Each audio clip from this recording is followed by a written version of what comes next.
Female employees होती हैं, इनको कम पे किया जाता है as compare to men, though they work equally. Marital rape एक ऐसा कंसेप्ट है जो अभी तक क्रिमिनलाइज नहीं है इंडियन सोसाइटी में। हर एक जो भी वुमेन है, ठीक है, इर्रिस्पेक्टिव ऑफ देयर इनकम, उनके पास एक राइट है कि वो फ्री लीगल एड जो है वो एक्सेस कर सकती हैं।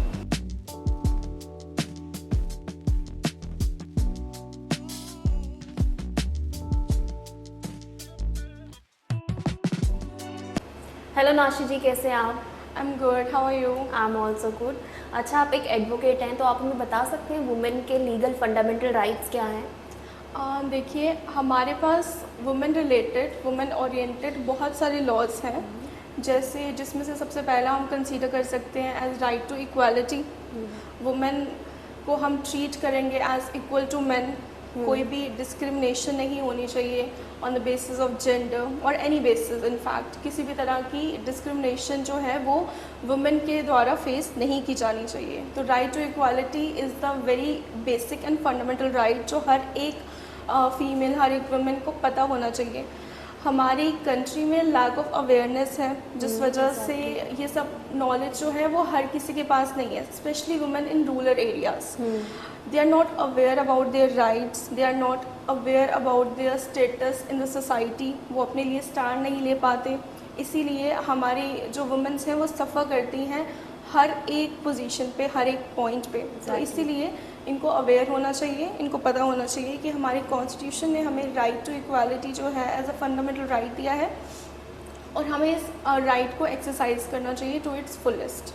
एंड इसके बाद हमारे पास जो बेसिक फंडामेंटल राइट आता है जो हर एक फीमेल को, हर एक वुमेन को पता होना चाहिए, वो हम कंसीडर कर सकते हैं as right against violence. Women should not face any kind of violence, चाहे वो अपने घर में हो, चाहे वो अपनी वर्क प्लेस में हो। अब अगर वर्क प्लेस की बात की जाए तो we have a specially enacted law जिसको हम बोलते हैं sexual harassment at workplace prohibition and redressal act. इस एक्ट में, ये एक्ट जो है वो 2013 में स्पेशली फ्रेम किया गया था as per the Vishakha guidelines. एक केस आया था, इसमें इन्होंने क्या किया था कि एक गाइडलाइन सेटअप की थी कि जो भी ladies work place harassment face करती हैं उनके लिए स्पेशल राइट्स जो हैं वो बताए गए थे। तो हम ये चीज़ बोल सकते हैं कि फंडामेंटल राइट में ही आता है ये, क्योंकि आजकल लेडीज़ जो हैं वो हर एक फील्ड में हैं, वो काम कर रही हैं, हर एक वर्क प्लेस में हैं, and they should know their right कि अगर उनको किसी भी तरह की हरासमेंट होती है एट वर्क प्लेस तो वो किस तरह से इसको रिप्रेसल करेंगी, किस तरह से इसको इन्फॉर्म करेंगी टू देयर एम्प्लॉयर। आपने बात की ये वुमेन के साथ जो भी हरासमेंट होता है वर्क प्लेस पे। अगर हम बात करें वुमेन के साथ जो डिस्क्रिमिनेशन होता है वर्क प्लेस पे, discrimination, what is your point of view on discrimination? देखिए, डिस्क्रिमिनेशन की बात की जाए तो यूजुअली ऐसा देखा जाता है कि जो फीमेल एम्प्लॉयज़ होती हैं इनको कम पे किया जाता है as compare to men, though they work equally, they are in the same position in that company और दैट फर्म, बट स्टिल इनको इनके डिस्क्रिमिनेशन की जाती है। ठीक है, मतलब पेमेंट जो है उसमें वेरिएशन आती है, प्लस प्रमोशंस में वेरिएशन आती है। जहाँ पे सेम एलिजिबिलिटी का मेन जो है उनको प्रमोट किया जाता है, वहीं पे सेम प्रोफाइल की जो लेडीज़ होंगी उनको कम प्रमोशन मिलती है। तो इसके लिए हमारे पास एक और एक्ट है, equal wages and remuneration act. इसमें वुमेन के पास राइट है कि वो इक्वल वेजेस डिमांड कर सकें जो उनके प्रोफाइल के सेम पर्सन को मिलती है जो कि एक मैन होगा। तो इसीलिए हमारे पास ये भी राइट है, ये भी एक एक्ट है प्रॉपर। डिस्क्रिमिनेशन किसी भी तरह की हो, वेदर प्रमोशन को लेके, वेदर रिक्रूटमेंट को लेके या फिर वेजेस को लेके, हम इसमें रिड्रेसल जो है वो ले सकते हैं। अच्छा, आप मुझे बता सकते हो कि लीगल राइट्स किस तरह से इवॉल्व हुए हैं? पहले कैसे थे तो अब क्या डिफरेंस आया है? देखो, टाइम के साथ साथ लीगल राइट्स एक्चुअल में इवॉल्व हुए हैं and in a positive way बहुत ज़्यादा इवॉल्व हुए हैं। अगर हम बहुत एंशेंट में भी नहीं जाते, अगर हम प्री इंडिपेंडेंस एरा देख लें अपना, तो तब हमारे पास कुछ ऐसे एक्ट्स आए थे नए जो जेंडर बाइस्ड लॉज थे। वो एक्ट ऐसे थे जिसमें वुमेन को प्रॉपर पोजीशन नहीं मिली थी सोसाइटी में। जैसे इनफैक्ट हमारे पास ऐसे लॉज थे जिसमें वुमेन को इक्वल राइट्स नहीं मिले थे इन प्रॉपर्टी होल्ड नहीं कर सकती थी, अपनी पर्सनल प्रॉपर्टी होल्ड नहीं कर सकती थी, अपनी एंसेस्ट्रल प्रॉपर्टी में कोई राइट नहीं होता था वुमेन का। इसके बाद एडॉप्शंस के लिए काफ़ी रिस्ट्रिक्शंस थी, एडॉप्शन नहीं कर सकते थे एक सिंगल वुमेन, इसमें भी बहुत सारी रिस्ट्रिक्शन थी। बट जैसे हम बोल सकते हैं जैसे जैसे लॉ इवॉल्व हुआ, जब अगर हम पोस्ट इंडिपेंडेंस एरा देखते हैं, जब हमने 1950 में कॉन्स्टिट्यूशन को अडॉप्ट किया, तो कॉन्स्टिट्यूशन में सबसे पहले हमें फंडामेंटल राइट्स दिए गए जो जिसमें किसी भी तरह की डिस्क्रिमिनेशन नहीं थी मेन एंड वुमेन को लेके। वो एकदम जेंडर इक्वल लॉज थे, राइट टू इक्वालिटी मिला हमें आर्टिकल 14 में, जो हर एक के लिए इक्वल है, चाहे वो मेन है चाहे वो वुमेन है। तो हम ये बोल सकते हैं कि पोस्ट इंडिपेंडेंस एरा एक ऐसा एरा स्टार्ट हुआ था जिसमें वुमेन को इक्वल फुटिंग पे रखा गया एज मेन।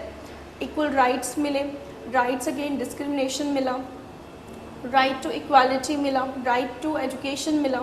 एजुकेशन सबको एलिमेंट्री एजुकेशन मिलनी चाहिए, चाहे वो एक लड़का है या लड़की है, चाहे मैन है वुमेन है, हर किसी को राइट है कि उसको एलिमेंट्री एजुकेशन जो है वो प्राप्त हो। इसके बाद हम ये बोल सकते हैं कि जैसे एक बहुत ही रेवोल्यूशनरी स्टेप लिया गया थ्रू अवर जुडिशरी सिस्टम, या जैसे हम बोल सकते हैं एक नया एक्ट जो है वो लाया गया, अमेंडमेंट हुई हिंदू सक्सेशन एक्ट में जो 2005 में हुई थी। इसके बाद जो एक फीमेल है उसको भी इक्वल को पार्टनर बनाया गया। को partner we can say is a person जिसको हम इक्वल राइट्स देते हैं, ठीक है।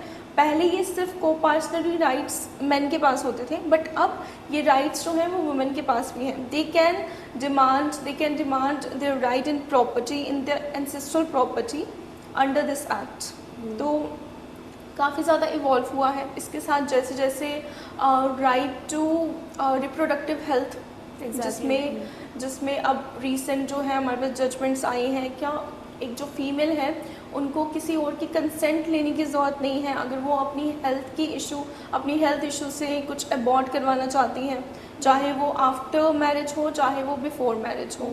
तो राइट टू रिप्रोडक्टिव हेल्थ भी है वुमेन के पास। इसके साथ राइट टू मैटरनिटी लीव जो पहले नहीं होती थी, बट अब जो है वो अगर एक वुमेन चाहती है तो वो अपनी मैटरनिटी लीव जो है वो भी वो भी ले सकती है। हाँ, और same in the case with the divorce के लिए भी बहुत अच्छे जो हैं वो नए रूल्स फ्रेम किए गए हैं, जैसे मेंटेनेंस हो गया, एलिमनी हो गया, ये सब चीज़ें आपको 125 में मिलती हैं CRPC के सेक्शंस में, प्लस जो आपका हिंदू मैरिज एक्ट है इसमें प्रोवाइड है इसके प्रोविजंस। तो हम ये बोल सकते हैं कि फीमेल्स को इक्वल फुटिंग पे लाने के लिए बहुत सारे एफर्ट्स किए गए हैं by our government, by our judiciary. जैसे हम शाह बानो का केस देख लें जिसमें मुस्लिम वुमेंस को भी 125 के प्रोविज़न में एंटाइटल किया गया। इसके साथ हम शायरा बानो का केस जिसमें ट्रिपल तलाक को इनवैलिडेट किया गया। तो ये सब चीज़ें, ये सब एवोल्यूशंस ही हैं जो हम एक वुमेन के पर्सपेक्टिव से अपनी इंडियन सोसाइटी में देख सकते हैं। ओके नाशी, टेल मी क्या क्या लीगल रिफॉर्म्स आने चाहिए वुमेन को एम्पावर करने के लिए?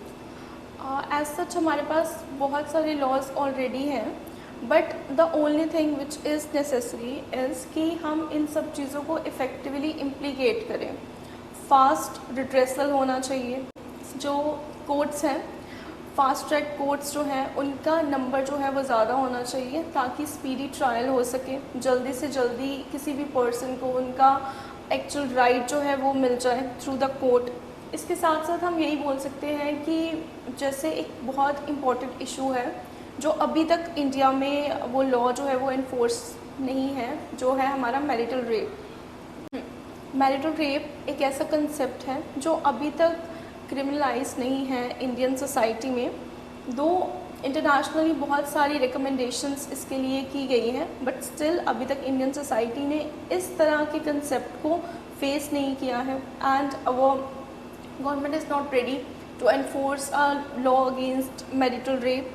तो इसीलिए अकॉर्डिंग टू माय व्यू ऐसे लॉज को भी इम्प्लीमेंट कर देना चाहिए ताकि वुमेन को और ज़्यादा एम्पावरमेंट मिले और ज़्यादा पावरफुल फील करें वो अपने घर में भी इनफैक्ट। अच्छा नाशी, जैसे कि कुछ वुमेन जो होती है फाइनेंशियली इंडिपेंडेंट नहीं होती हैं, तो वो अपने केसेस कोर्ट में कैसे लेके आ सकती हैं? देखो, इसके लिए हमारे पास फ्री लीगल एड का प्रोविज़न है। हर एक जो भी वुमेन है, ठीक है, इर्रिस्पेक्टिव ऑफ देयर इनकम, उनके पास एक राइट है कि वो फ्री लीगल एड जो है वो एसेस कर सकती हैं। उसके लिए नेशनल लीगल सर्विस अथॉरिटीज़ हैं, इन्होंने हर एक स्टेट में स्टेट लीगल अथॉरिटीज़ बनाई हैं, लीगल सर्विस अथॉरिटीज़ बनाई हैं। उसके थ्रू आपको एक प्लीडर मिलेगा, एक एडवोकेट मिलेगा जो आपके केस को प्लीड करेगा विदाउट एनी फ़ी, विदाउट एनी कोर्ट फ़ी। तो इससे ये एक ऐसा प्रोविज़न है जिससे कोई भी फीमेल जिनको लगता है कि उनके पास इतने रिसोर्सेज नहीं हैं कि वो अपना कोर्ट केस जो है वो प्लीड कर सकें, वो अपनी एडवोकेट की फ़ी जो है वो अफोर्ड कर सकें, तो उस केस में वो फ्री लीगल सर्विसेज का बेनिफिट जो है वो क्लेम कर सकती हैं। अच्छा, जैसे वुमेन जो है हर जगह हरासमेंट अगर फेस करती हैं तो उनके अंदर एक झिझक होती है कि वो लोगों को नहीं बताना चाहती है या पुलिस में एफआईआर नहीं दर्ज करना चाहती है, तो उसके बारे में आपका क्या कहना है? इसके लिए लॉ में प्रोविजंस हैं, जैसे राइट टू स्टे एनोनिमस, मतलब कोई भी फीमेल अगर कोई कंप्लेन करना चाहती है जैसे सेक्सुअल असॉल्ट, सेक्सुअल हरासमेंट का, उनके पास राइट है कि वो एनोनिमस रह के अपनी आइडेंटिटी को बिना रिवील करे कोर्ट में प्रोसीडिंग्स चला सकती हैं। प्लस एफआईआर करवाने के लिए अगर कोई फिज़िकली आपके पुलिस स्टेशंस विज़िट नहीं करना चाहता तो फीमेल के पास एक ऐसा राइट है कि वो वर्चुअल एफआईआर्स करवा सकती हैं थ्रू पोस्टल एड्रेस या फिर थ्रू ईमेल्स। तो ये भी एक तरह की सहूलियत प्रोवाइड की गई है हर एक फ़ीमेल को, ताकि कोई भी जो आपका केस है वो इस तरफ से इस वजह से पीछे ना रह जाए कि किसी भी फीमेल को सोसाइटी प्रेशर में आके वो केस नहीं करना चाहती। तो कोर्ट की परमिशन के बिना किसी भी फीमेल का नेम जो है वो मीडिया भी डिस्क्लोज़ नहीं कर सकती। तो इसीलिए हम बोल सकते हैं कि राइट टू स्टे एनोनिमस एक बहुत अच्छा राइट है जो हर एक वुमेन को प्रिवेल करना चाहिए, अवेल करना चाहिए, क्योंकि इस तरह से उनकी आइडेंटिटी भी डिस्क्लोज़ नहीं होगी और वो अपनी जो भी प्रॉब्लम्स हैं उनको उनका रिड्रेसल जो है वो ईज़िली ले सकती हैं। जैसे आए दिन वुमेन जो है डोमेस्टिक वायलेंस और डोरी जैसे मसले फेस करती है, तो इसके बारे में आप लोगों को क्या अवेयर कर सकते हो? डॉवरी एक बहुत बड़ा इविल माना जाता है सोसाइटी का। डॉवरी के केसेस जो हैं वो आए दिन देखे जाते हैं, चाहे वो डॉवरी की डिमांड आफ्टर मैरिज हो या बिफोर मैरिज जो पेरेंट्स हैं ब्राइड के, उनको फोर्स किया जाता है, उनको डिमांड्स रखी जाती हैं by the parents of the groom या फिर उनके रिलेटिव्स के द्वारा। तो इन तरह की ये किसी भी तरह की डिमांड्स जो हैं वो वॉयलेटिव हैं, वो एक तरह का क्राइम है, वो हमें उन चीज़ों को बढ़ावा नहीं दिया जाना चाहिए। चाहे फिर वो डाउरी डिमांड हो किसी भी फॉर्म में, चाहे आप डायरेक्ट डिमांड करो, चाहे आप indirect in the form of gifts demand करते हो, तो ये दोनों चीज़ें जो हैं वो डाउरी प्रोहिबिशन एक्ट में प्रोहिबिटेड है। तो इस तरह की अगर कोई भी डिमांड आप अपनी सोसाइटी में, आप अपनी नेबरहुड में देखते हो तो आप कंप्लेन करवा सकते हो। प्लस हर एक वुमेन को अवेयर होना चाहिए कि उनको किसी भी तरह का वॉयलेंस जो है वो बर्दाश्त नहीं करना है अपने हाउस होल्ड में, चाहे वो एक मैरिड फीमेल हो चाहे वो अनमैरिड हो। जो आपका डोमेस्टिक वायलेंस प्रोटेक्शन एक्ट है हमारे पास, वो प्रोटेक्ट करता है हर एक वुमेन को, चाहे आप मदर की बात कीजिए, चाहे आप सिस्टर की बात कीजिए, चाहे आप किसी वाइफ की बात करो, आफ्टर मैरिज या बिफोर मैरिज कोई भी केस हो, डोमेस्टिक वायलेंस एक्ट जो है वो प्रोटेक्ट करता है वुमेन को। अगर उनके हाउस होल्ड में किसी भी तरह का वायलेंस वो फेस करते हैं तो वो कंप्लेन कर सकते हैं। ज़रूरी नहीं है डोमेस्टिक वायलेंस जो है वो सिर्फ हस्बैंड के द्वारा ही हो, जो एक कंसेप्ट रहता है जनरली ससुराल वालों के द्वारा ही हो। आपके जो बाकी घर वाले हैं, जो आपके मदर हैं, फादर हैं या कोई भी है जिनके द्वारा आपको ऐसा फियर या थ्रेट महसूस होता है, तो आप उनके खिलाफ कंप्लेन कर सकते हैं। प्लस जो आपने डॉवरी के बारे में पूछा, तो इसके बारे में भी एक ऐसा इविल है जिसके बारे में जब तक हम खुल के बात नहीं करेंगे, फ्रीक्वेंट कंप्लेंट्स नहीं करेंगे, तब तक ये चीज़ें जो है वो कभी भी एलिमिनेट हो नहीं पाएंगी सोसाइटी से। क्योंकि एक तरह का माइंडसेट होता है लोगों के लोगों के अंदर की शादी है तो हमें डिमांड्स करनी है।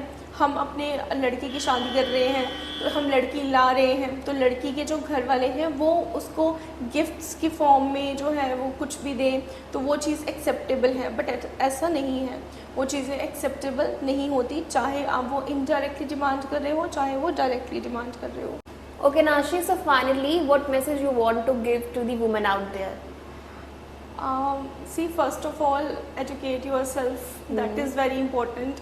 Speak up for your rights. Exactly. जब तक आप खुद अपने राइट्स के लिए स्टैंड नहीं लोगे तब तक और कोई भी नहीं आएगा आपको प्रोटेक्ट करने के लिए। तो you must educate your self, make your self independent, चाहे वो इमोशनली हो चाहे वो फाइनेंशियली हो। Plus speak for your rights, stand by your rights and take proud in being a woman. Thank you, Advocate Nashi, for being with us, for telling us about all the rights of the women, and it was such an informative conversation. Thank you for being with us. Thank you for having me here. I'm glad to share my information with you and with all the viewers. Thank you.